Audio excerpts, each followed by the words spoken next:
Who wrote that? That was wonderful. Always good to see you, Lee and Sandra. My heart is bursting right now. It's truly a pleasure to be here tonight for so many different reasons, and I think it's so fitting to be here and be in the position to speak after Lee because we come from two different perspectives in Sandra's career. I will share this brief story with you. When I first started at Channel 2, I was on the air the first day, and there's always these butterflies because you don't know how people are going to respond to you. You don't know how your management's going to respond. You're the new kid on the block. And I do my thing. I do a live shot, and I get a phone call. And it's never good, if you're a reporter, to get a phone call right after your live shot. It's not good. On the first day on the air. And it was my news director saying, "Did you notice anything about your live shot?" And I said, "I'm sorry, no," knowing I'm still on probation. And he said, "Well, there's just a small correction that I want you to make in the future. You tossed back to Sandra Hughes, and her name is not Sandra, it's Sandra Hughes." And so was my introduction to the legacy of Sandra Hughes. It was a wake-up call. At that time, I was 24 years old, thought I knew everything. And it was a wake-up call that there are certain people who have done certain things that other people could not do. And there is an honor, there is a respect that they're due. And for so many years, Sandra and I were in the position of she was anchor and I was reporter, and there was this natural anxiety around the anchors because, you know, they've been there a while and they're experienced, and you're trying to pretend like you have it all together. And so she and I didn't get an opportunity to talk a lot because, frankly, I was scared to death of her. But as time went by, we had more opportunity to learn about what makes each other tick and learn more about each other's families and personalities. And I can tell you that people ask me a lot, what is Sandra Hughes, what is she really like? And what you see really is what you get.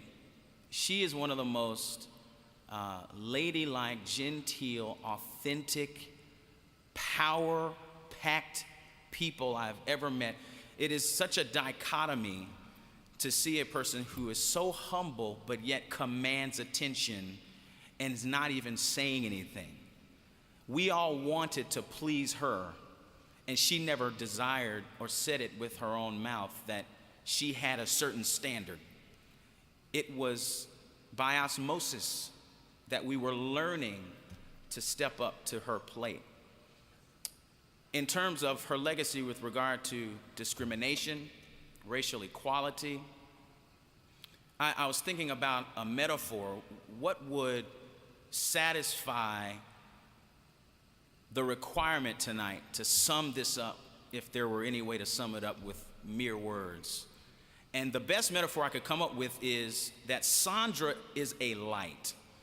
And light has so many different properties. You can have a subtle light, you can have a piercing light. And I think the situation determines what kind of light it is. So the Sandra Hughes in the 1970s had to be the piercing light.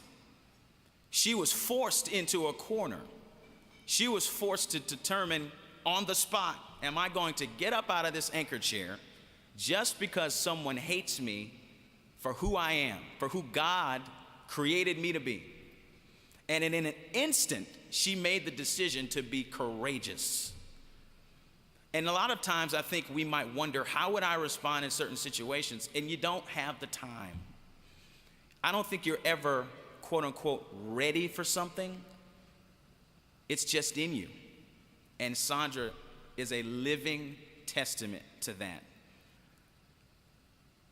I will never know what it's like to walk into a room and be afraid or concerned or bewildered about whether or not someone would do me harm based on the color of my skin. But that was a reality by virtue of her position. So tonight, I really just want to say that it has been an opportunity for me to put a lot of things in perspective. And my hope is that as a community, not just as a television station, because as a television station, sure, we want to carry on a legacy that honestly takes a whole lot of hard work. But as a community, what we're celebrating here tonight is a continuation of the courage and bravery that it requires to initiate change, to initiate a response, to push back against darkness.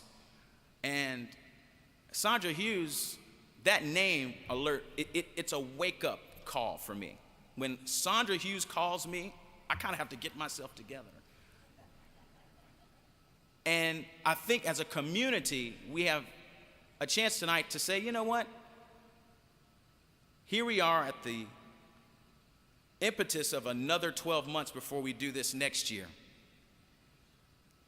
And what we've seen on this television screen tonight is people talking about her and saying things from the heart. And I think that we can take it into our hearts tonight and take a little fabric, just a slice of the fabric of her soul with us tonight. And be a little braver, be a little more courageous. And not just let this be about a meal, not let this just be about a hug and a pat on the back, and then we go about our business. But no, I think this is indeed an opportunity for us to light a fire so we can carry a little bit of the light that Sandra has carried for so many years. So, with all that said, it is a pleasure for me to introduce to you the 2013 Brotherhood Sisterhood Citation Award winner, Mrs. Sandra Hughes.